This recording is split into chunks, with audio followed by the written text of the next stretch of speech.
back with another CPA related video. If you are new to my channel, welcome, and if you're not new, welcome back. Please don't forget to hit that subscribe button and click that notification bell so that you will be notified every time I post a new video. So tonight I will be talking about how I plan on studying for the audit section of the CPA exam. So as you guys know, I just recently passed FAR with a 78 and now I am moving on to audit. Being that I passed, I will be using a lot of the techniques that I used for FAR in order to pass audit, and hopefully I will pass this one. This will actually be my second try. My first try on audit was back in January of 2016. So let's get to it. So first I'm going to be showing you all the materials that I will be using to study for my audit section. So, of course, I have my audit book. I use tabs to label each of the 9 sections that we have. So we have auditing standards and engagement planning, professional responsibilities and ethics, internal control, audit evidence, audit sampling, audit reports, SARs, other services and reports, and information technology. I also printed out my Ninja notes from Staples. This helped me a lot. I made notes in my FAR Ninja notes that I had, so I will probably make notes in here as well. But they are pretty much just general notes that can be very helpful when you are in the review stage. It is suggested that you read this book at least 5 times before you take your test. I read FAR only twice and I passed. I will probably read audit more than once, but we shall see. And then I just have 2 regular notebooks. This one says be humble and rule the world. And then I also have this one, which is just a pretty paisley design. I use my mild liner highlighters. This one, as you can see, I use this one a lot. It's fading off. But I use the mild liner highlighters to highlight in my Roger book and to highlight in my notes.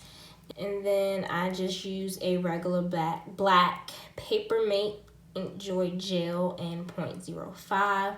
So before I made my schedule, I printed off the audit course breakdown, which gives you the minutes and seconds of each section.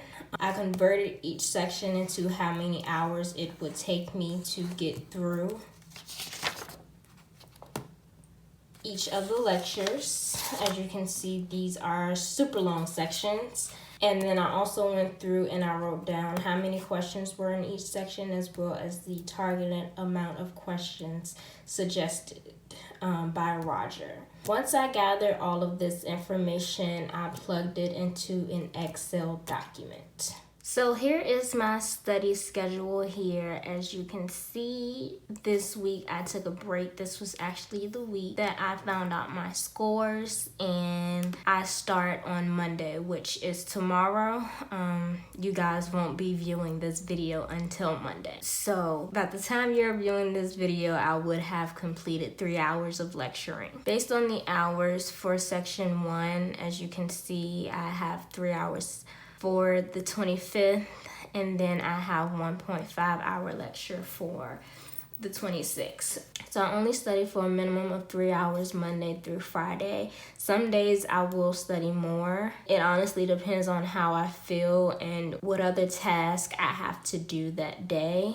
But for the most part, it is 3 hours. And once I finish with my lecture, I will be answering my multiple choice questions on Tuesday, Wednesday, and Thursday of this week. There are over 150 questions, so I felt that would take me about 7.5 hours to do the multiple choice questions as well as write notes. I am a huge note taker, so I know that notes is going to take some time. So then I will move on to section 2, which is not that long. I also make sure that I do cumulative reviews so that I don't forget the information that I reviewed at the very beginning. This is very helpful leading up to your test date. Also, I do not study every single day. These gray blocks are for my breaks. I believe that it is imperative that you take mental breaks and you don't get burned out. I feel like you getting burned out and not taking these mental breaks, you will be more likely to quit and give up when you're frustrated. So I also give time to take those breaks. So I will actually be finishing hopefully every single section on Christmas Eve. This isn't a guarantee. The schedule can change because I changed it about 3 times so far. I'm hoping to not change this one, but we will see how it goes once I get into it. But as of right now, I will be finishing the last section on December 24th. I'm giving myself a break on Christmas. That's why I am studying Saturday and Sunday of that week. But then after Christmas, it is definitely time for final review. I have in here my 2 practice exams that I will be taking to see where I am for each section. Also took off New Year's. I know I won't be up for studying on New Year's, so I'm not going to even set myself up for failure on that one. So I decided to take that day off. Following, I do have 2 potential test dates. 2 weeks of review I thought was pretty good, but I know that if I'm not ready, then I will definitely be taking it on the 13th. There's one Prometric Center near me that does have a date open for the 13th, but the closest one is on the 6th. So once I get closer to my final review stage, that is actually when I will schedule my test. A lot of people schedule their test and then make their plan. I'm the complete opposite. I make my plan and then schedule my test. So this is my study planner. If you guys have any questions, let me know. If this is something you want me to send to you all, also let me know that, and I can definitely email you. So now that you guys have an idea of my schedule, I will let you know how I will be studying. So what I do first is I watch the Roger lectures for each section.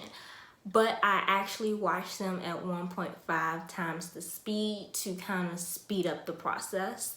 If I don't understand a section, I will slow it down. But for a majority of the time, they're all watched at 1.5 times the speed. While watching the video, I follow along in his text, highlighting the important items and writing notes in the margin or wherever in the text I can actually write anything down, just to say if it's important or that I need to know this or something that he said in the video that is not actually in the text. So after section 1 is done, I'll go through all of the multiple choice questions just to hit the targeted amount. For instance,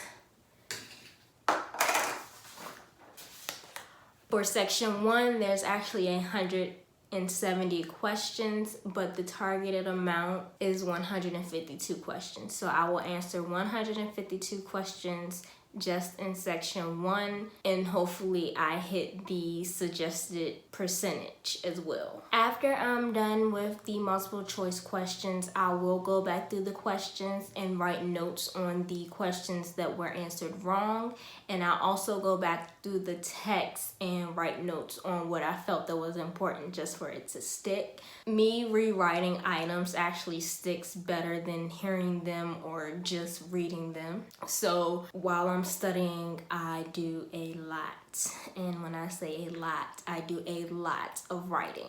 If I did not hit the suggested percentage correct for each section, or if I don't feel 100% comfortable with that section, I'll find the topic related to Ninja Notes and I'll read the Ninja Notes. I also listen to lectures on YouTube. I believe his name is Professor Farhart. I think that's how you pronounce it.